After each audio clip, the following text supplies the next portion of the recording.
Hi there, my name is Sherry Forsyth. I'm a peak performance coach, and my theme for the month of October is the invisible illnesses, where one doesn't actually look sick and yet you are feeling really terrible. My topic for today is chronic fatigue syndrome. I myself have suffered from it. Probably for about 25 years ago I was diagnosed, hence my interest in the topic.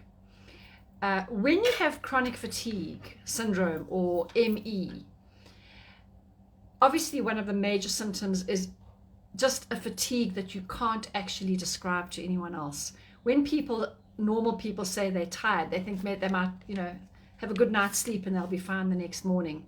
When you have chronic fatigue syndrome, you wake up every morning and you are almost too tired to get out of bed. So there's a fatigue on two levels. The one is that you're wanting to sleep a lot. The other one is that on the actual, at the level of the muscles are too tired. So I found myself, after the loss of our daughter, just holding the prayer book in church was too heavy for me.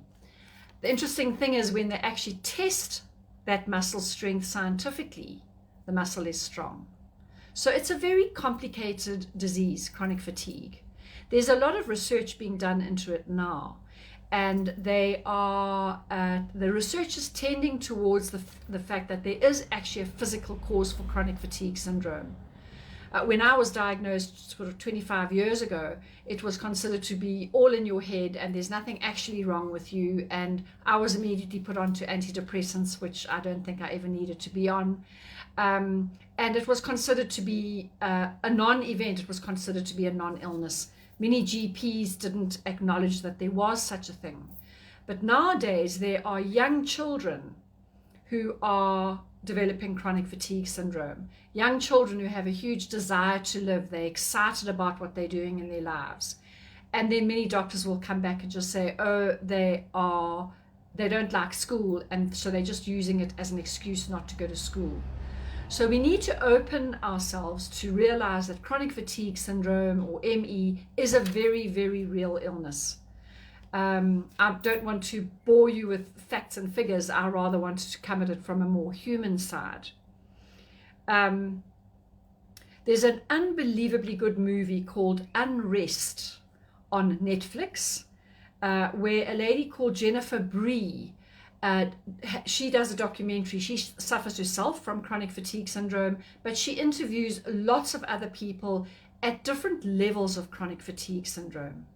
And one can see how completely debilitating it is in some people's cases, where they actually can't get out of bed. They almost can't feed themselves. And then the various different grades of chronic fatigue to a kind of a mild viral infection every once in a while. So for me, having lived with it for a long time, what am I able to do now? A lot. I run 21 kilometers. I exercise every second day, and notice it's not every day. I can only manage every second day, otherwise I tip over. And I tip over into what is called delayed onset fatigue.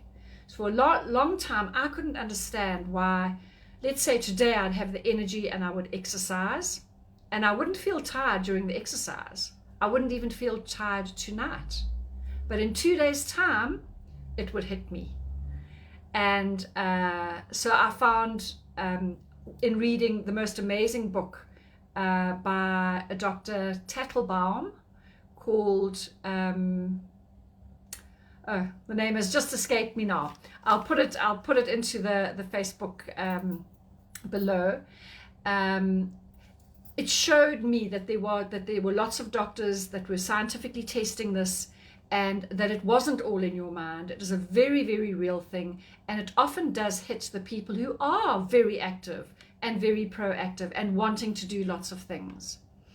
So the important thing is to realize what your limitations are, and even 25 years later, I manage my energy, my emotional and my physical energy, to make sure that I can do what I need to do.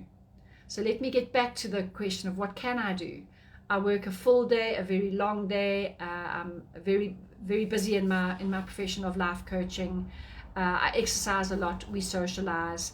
But at all times, I've got to be aware of where my energy is going and making sure that it goes to the places that I really want it to go. Okay, so I want to say that again. Because you've only got so little energy, it needs to go to the really important people and places and things you've got to do. We don't want to waste our energy on things that are not going to make a difference to us. So choose your priorities and choose where your energy goes. It's incredibly, incredibly precious. And I do hope that you can get to a similar place to where I am, where no one would really know that I had chronic fatigue syndrome, because my energy levels are good, and I wish that for you. So if you are suffering, reach out to people, particularly functional and integrative medical doctors. They are very holistic in their approach. They are very real about chronic fatigue syndrome, and they embrace allopathic and complementary or alternative medicine. So you don't have to be lying on your bed unable to do anything. There are people and remedies that can help you. I wish you well, and I wish you lots of energy.